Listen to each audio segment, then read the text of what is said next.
Kız konup güllerin bağda жайқалған өткеннің бәрі түс болып келмейді енді қайтадан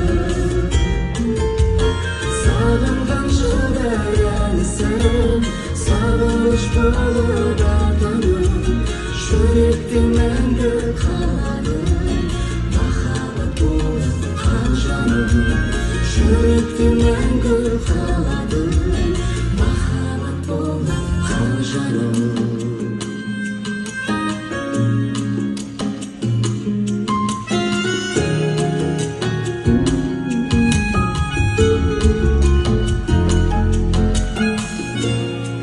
Көп рахмет.